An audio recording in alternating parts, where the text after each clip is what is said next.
नमस्कार, मैं हूं रानी चैटर्जी और आप लोगों का स्वागत करती हूं क्राइम चक्र के नए एपिसोड में एक नई कहानी के साथ।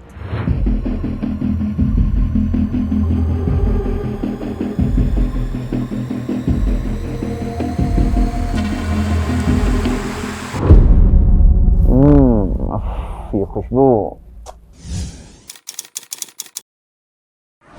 इसी खुशबू ने तो मुझे तुम्हारा दीवाना बना रखा है।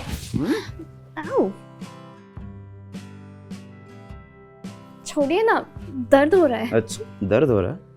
प्यार में थोड़ा दर्द सहना भी चाहिए। After all I am your husband, है कि नहीं? इतना तो हक बनता है मेरा तुम पे। प्यार आराम से भी हो सकता है। मुझसे नहीं होता प्यार आराम से। जब भी तुम्हें देखता हूँ दिल करता है तुम्हें खा जाऊं। सासू माँ और ससुर जी के लिए नाश्ता बनाना है, लेट हो रहा है। अरे वो दोनों गए हैं मंदिर, आने में उन्हें टाइम लगेगा। उनके नाश्ते से पहले मैं अपना नाश्ता तो कर लूं।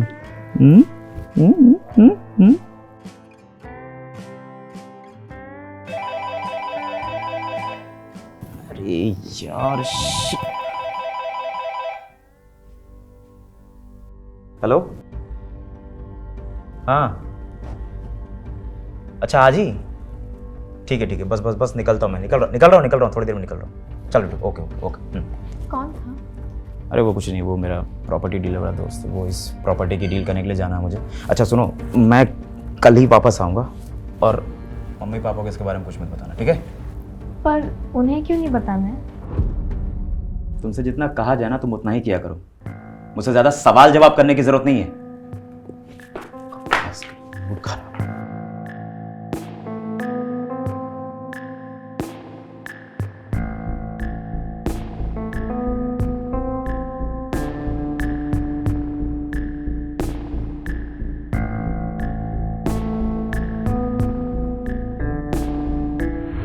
औरतों का जीवन अक्सर अपने पति और ससुराल वालों की सेवा में ही निकलता है, पर अगर एक औरत को ऐसा पति मिले जो उसे बस इस्तेमाल करने की चीज समझे, तो उस औरत के दिल पे क्या बीतती होगी, ये हमें समझना चाहिए।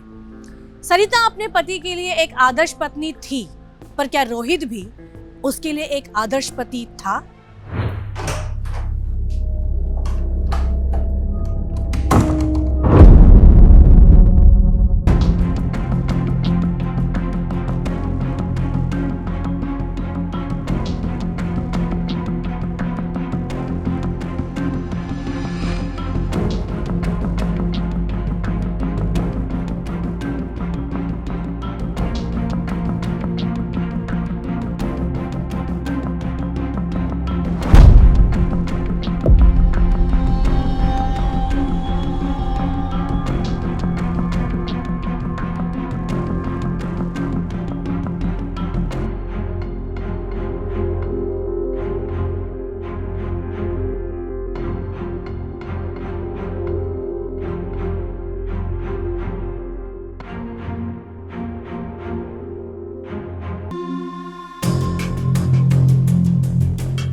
हेलो। हेलो। हाँ, आप पहुँच गए? हाँ, पहुंच गया कब का। मम्मी पापा कहाँ हैं? वो ऊपर अपने रूम में सो गए। मैंने उन्हें दवाई भी खिला दी है और मेरा भी सिर दर्द हो रहा है। मैं भी दवा खा के सोने जा रही हूँ, ठीक है? अच्छा ठीक है, तुम भी सो जाओ। Good night.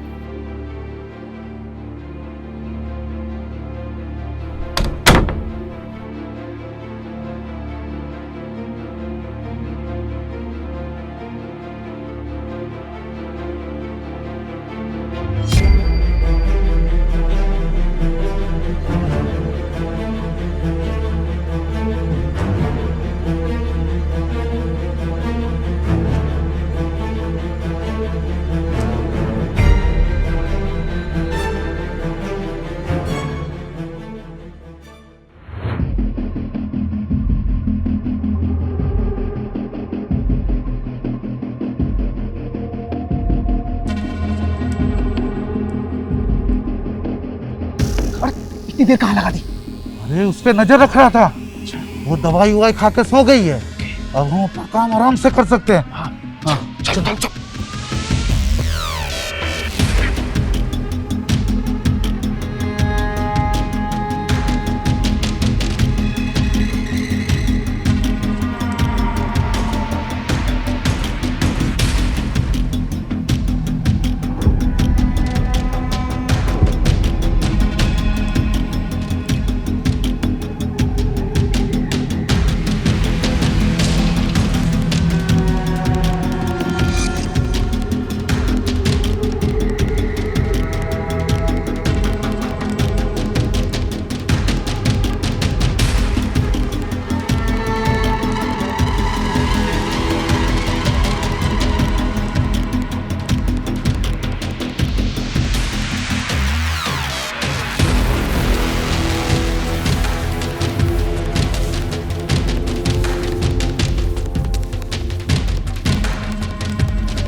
कौन हो तुम लोग? कौन हो? पास आने तो खोपड़ी तोड़ दूंगा।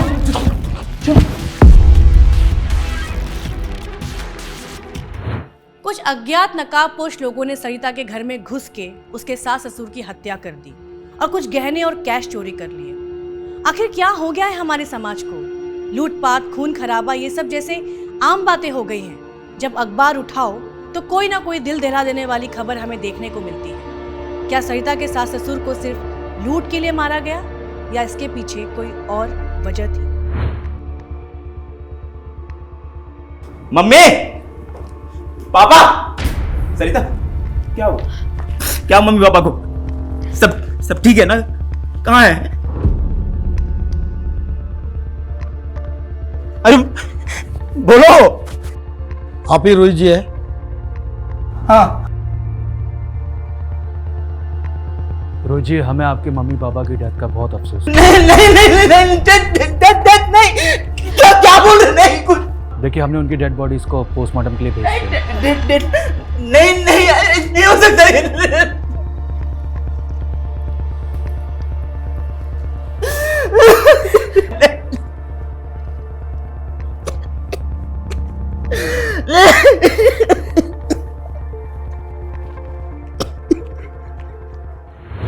रोहित जी, हमने आपके एरिया की सीसीटीवी फुटेज देखी। फुटेज में हमने 2 आदमी को बाइक पर देखा जिन्होंने अपना चेहरा हेलमेट से और कपड़े से ढक कर रखा था। बाइक पे नंबर नहीं था, शायद चोरी की होगी। देखिए, आप फिक्र मत कीजिए, हम बहुत जल्द आपके मम्मी पापा के कातिल का पता लगा लेंगे। उन लोगों को चोरी करनी थी तो चोरी कर दी। मेरे बूढ़े माँ बाप को मारने की क्या जरूरत थी? आखिर क्या बिगाड़ा था उन लोगों का मेरे परिवार ने? मेरा हंसता खेलता परिवार एक दिन में तबाह हो गया। रोहित जी, हम आपकी तकलीफ समझ सकते हैं। वैसे क्या क्या चोरी हुआ था? 5 लाख की ज्वेलरी और 8 लाख कैश। और आप कहाँ थे? मैं बिजनेस के काम से बाहर गया था। तभी ये सब हुआ। रोहित जी, हमें आपके घर के आसपास की सीसीटीवी फुटेज में एक आदमी भी दिखा जो कि आपके घर के ऊपर निगरानी रखे हुए था। वारदात से ठीक थोड़ी देर पहले आपकी किसी से कोई रंजिश या कोई दुश्मनी? नहीं इंस्पेक्टर साहब। ठीक है, आगे की इंक्वायरी के लिए प्लीज़ हमें कोऑपरेट कीजिएगा। Thank you.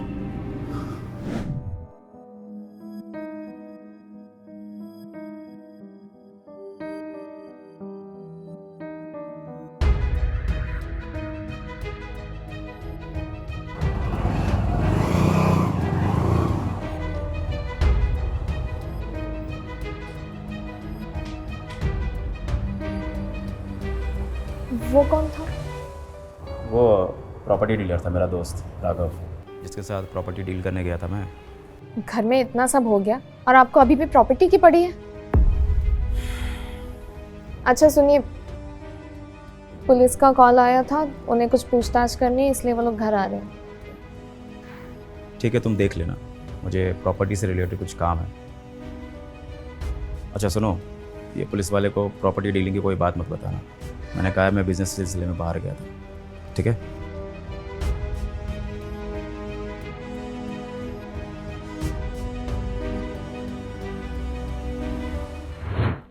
जिसके माता पिता की हत्या हो जाए वो बेटा अभी भी प्रॉपर्टी की डील के लिए लगा हो, ये बात दाल में कुछ काला होने की ओर संकेत देती है। सरिता को रोहित की इस बात से उस पर शक हो रहा था।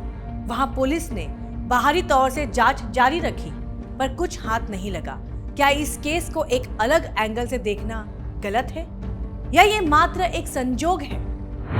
माफ़ कीजिए सरिता जी, ऐसी दुख की घड़ी में आपसे पूछताछ करनी पड़ रही है, पर क्या करें, पुलिस का काम ही ऐसा है। आप बस जल्द से जल्द उन कातिलों को ढूंढ लीजिए सर। आप चिंता मत करिए, हम जल्द ही खूनी को पकड़ लेंगे।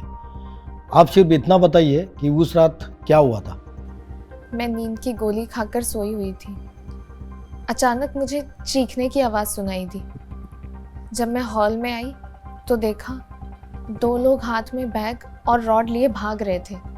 मैं डर गई। उनमें से एक ने मुझे धमकी दी और वो दोनों निकल गए। मैं दौड़ के ऊपर गई तो मैंने देखा मेरे सास ससुर खून में लटपट हैं। आपको क्या लगता है ये सिर्फ चोरी का केस है या आपके परिवार की किसी से कोई दुश्मनी?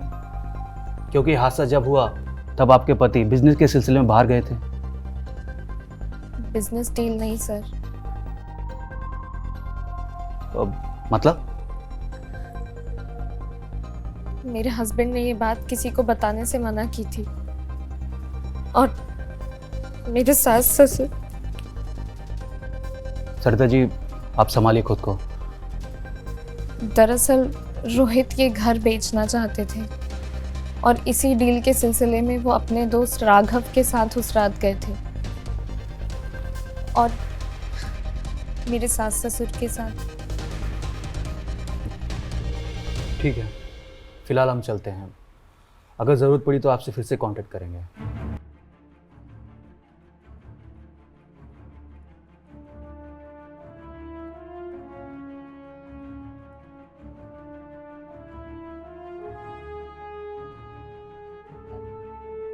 पर अब मुझे एक केस कुछ उलझा हुआ लग रहा है। एक काम करो, रोहित की उस रात की लोकेशन डिटेल्स निकलवाओ। फिलहाल इनके घर की तलाशी लेते हैं और ये राघव, उससे भी पूछताछ करनी होगी। Okay sir. चलो। हाँ, नो वरीज।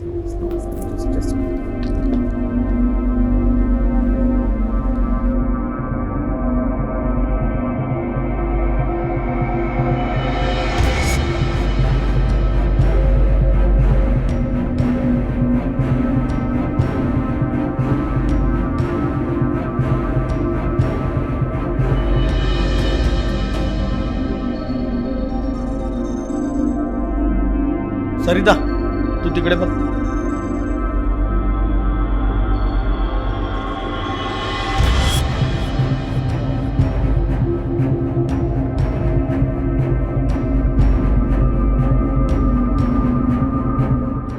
राघव कुछ दिनों के लिए कहीं बाहर गया था, इसलिए पुलिस के हाथों नहीं लग पाया। आखिर रोहित के दिमाग में क्या चल रहा था? क्या सच में रोहित ने अपने माँ बाप का खून करवाया होगा? वो कहते हैं ना, जड़ जोरू और जमीन ये इंसान से कुछ भी करवा सकती है। यहाँ तो मामला प्रॉपर्टी का था। क्या रोहित के अपने माँ बाप से अच्छे संबंध नहीं थे?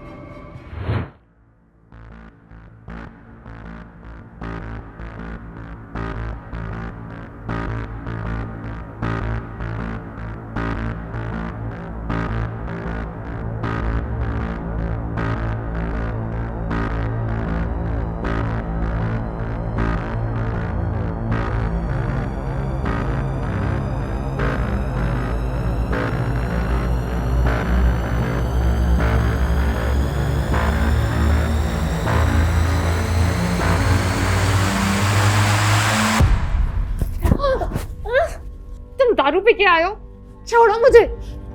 तूने पुलिस को प्रॉपर्टी वाली बात क्यों बताई? मुझे नहीं बताना मैंने। हाँ बताया मैंने, यहाँ इतना सब कुछ हो गया और तुम्हें अभी भी प्रॉपर्टी की पड़ी? इस मेरे दोस्त राघव को कुत्तों की तरह खोद रही है। तू नहीं बताएगा कुछ? क्यों बता? छोड़ो मुझे।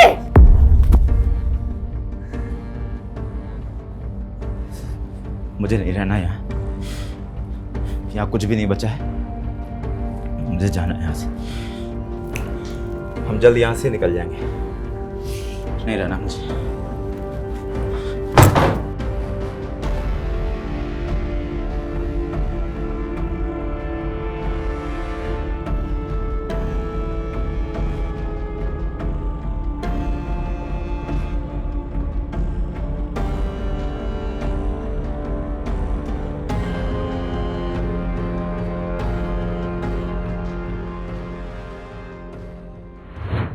रोहित का बर्ताव सरिता के लिए बहुत खतरनाक सा होता जा रहा था।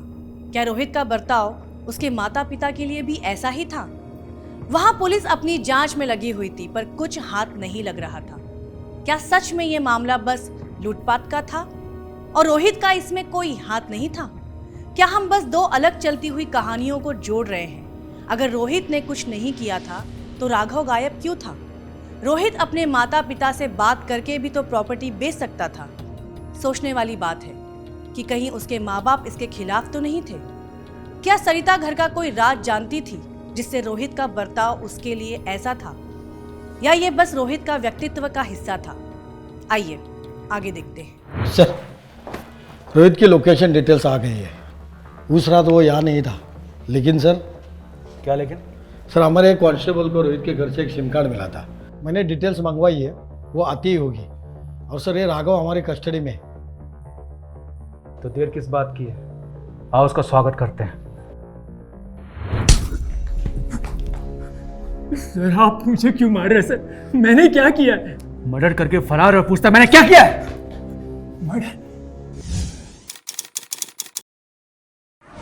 सर, मैं एक साधारण सा प्रॉपर्टी डीलर हूँ। घर जमीन खरीदना, बेचना, लोगों को घर रेंट पर दिलाना, ये मेरा काम है सर। मैं किसी को क्यों मारूंगा सर? रोहित के माँ बाप को क्यों मारा तूने? सर, रोहित मेरा बहुत पुराना दोस्त है। उसके हर सुख दुख में मैं उसके साथ हूँ सर। इसलिए मर्डर में तूने उसका साथ दिया?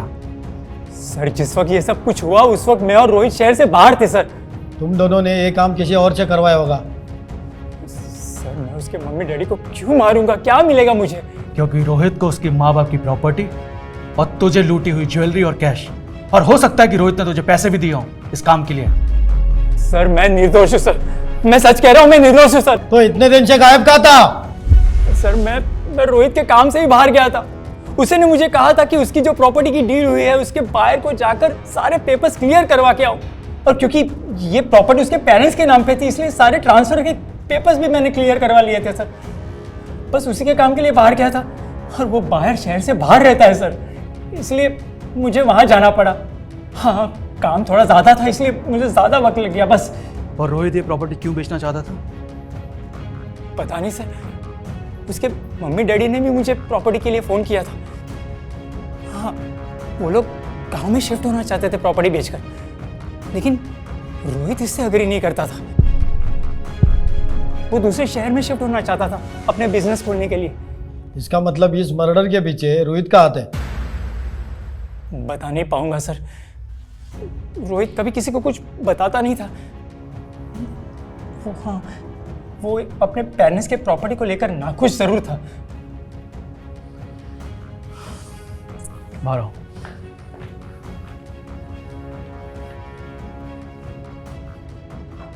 मुझे लगता है कि रोहित ने इस काम को अंजाम दिया है क्योंकि प्रॉपर्टी का एंगल उसकी तरफ इशारा करता है। सर, हमें पक्के सबूत की तलाश करनी होगी। हमें जो दूसरा सिम मिला है, देखते हैं उससे कुछ पता चलता है।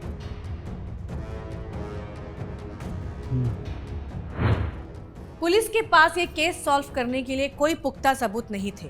अगर ये मामला लूटपाट का ही था तो ये रोहित के अपने माँ बाप से डिस्प्यूट दूसरी ओर इशारा क्यों कर रहे थे? क्या हम सच में ऐसे समाज में जी रहे हैं जहाँ एक बच्चा अपने माँ बाप को उनकी ही जिंदगी भर की कमाई को हथियाने के लिए मरवा दे? वैसे है तो ये कलयुग, कुछ कहा नहीं जा सकता। जैन सर। सर, तो उस सिम की डिटेल्स आ गई है। आपका शक सही था सर, ये लूटपाट का मामला नहीं था। उसको लूटपाट का एंगल दिया गया था। जिस दिन मर्डर हुआ था उस दिन इस नंबर पे 56 बार दूसरे नंबर से कॉल आया था। उसकी डिटेल्स भी मैंने मंगवाई है सर। उसका भी करंट लोकेशन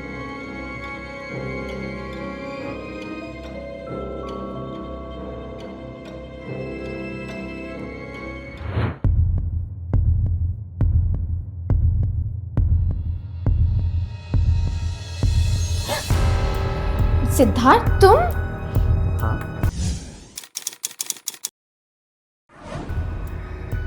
तुमसे मिलने का मन कर रहा था। तुम्हारा हस्बैंड तो नहीं है ना? नहीं, वो तो गया बाहर, लेकिन उसका कुछ करना पड़ेगा जल्दी। उसका कर देंगे। पहले जो मेरे अंदर आग लगी है उसे तो बुझा लो। सोचा यहाँ आ जाओ, क्योंकि कुछ काम बंद कमरों में ही अच्छे लगते हैं। हाँ, और कुछ अपराधों के लिए बंद सलाखें भी अच्छी लगती हैं। अरेस्ट कर दोनों को।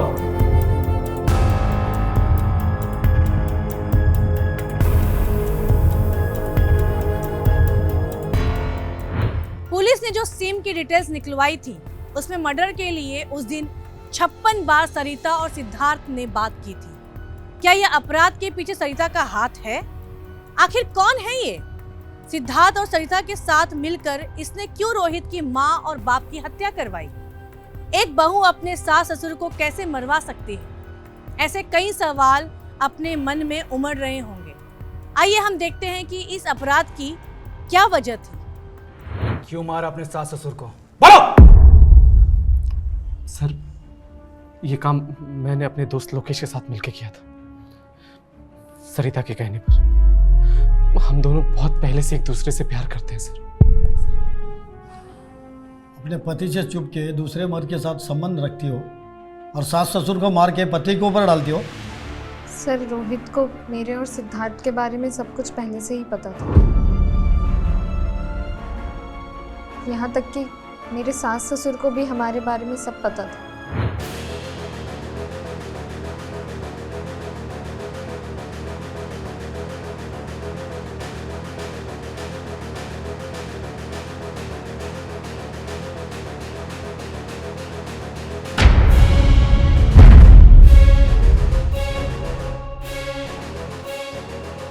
तुझे कितनी बार मना किया मेरी बीवी से दूर रहे?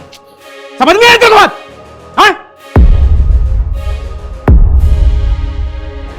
मेरे माँ बाप ने तुम लोगों को कितनी बार समझाया, लेकिन तुम लोगों की रंगरलियां खत्म नहीं हो रही। मैं सिर्फ और सिर्फ अपने खानदान की बदनामी की वजह से चुप हूं, वरना तुझे ना जान से मार दूंगा मैं। समझा? समझ में आ रही तेरी बात? चल।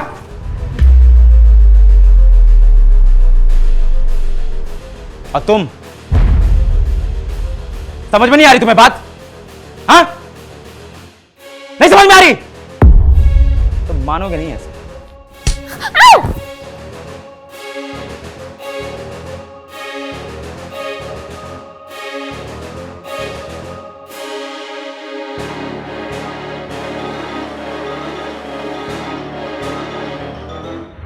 मेरे सास ससुर ने मुझसे मेरा फोन तक छीन लिया था। वो ये घर बेच के गांव जाना चाहते थे और रोहित ये घर बेचकर दूसरे शहर शिफ्ट होना चाहते थे। और मैं ये घर बेच के सिद्धार्थ के साथ कहीं दूर जाना चाहती थी।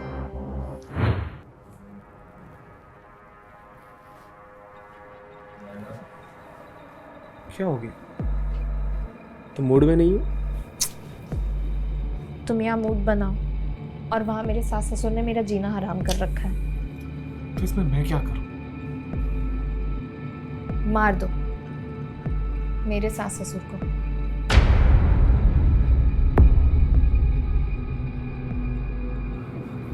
क्या पागल हो गई हो क्या? जेल भिजवाना चाहती हो मुझे? मैं नहीं जानती, तुम कुछ तो करो। इससे होगा भी क्या? तुम्हारा हस्बैंड है, उसे भी मारना पड़ेगा। नहीं, तुम उसकी टेंशन मत लो। मैं उसे फंसा के ये घर अपने नाम कर लूँगी और फिर ये घर बेच के हम दोनों चैन की जिंदगी जिएंगे।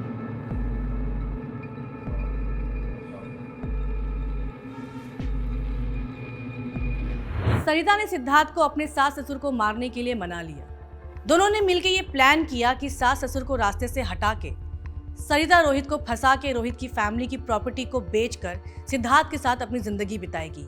इस प्लान को अंजाम देने के लिए सिद्धार्थ ने सरिता को एक सिम दी और पूरा मामला लूटपाट की तरह दर्शाया, पर सरिता वो सिम छुपाना भूल गई, जिसके चलते पुलिस सिद्धार्थ तक पहुंच गई। कानून को इतना भी कमजोर मत समझिए कि आपका जो मन होगा वो करेंगे और कानून के हाथ से बच निकलेंगे। अब जेल की हवा खाने को तैयार हो जा तुम दोनों।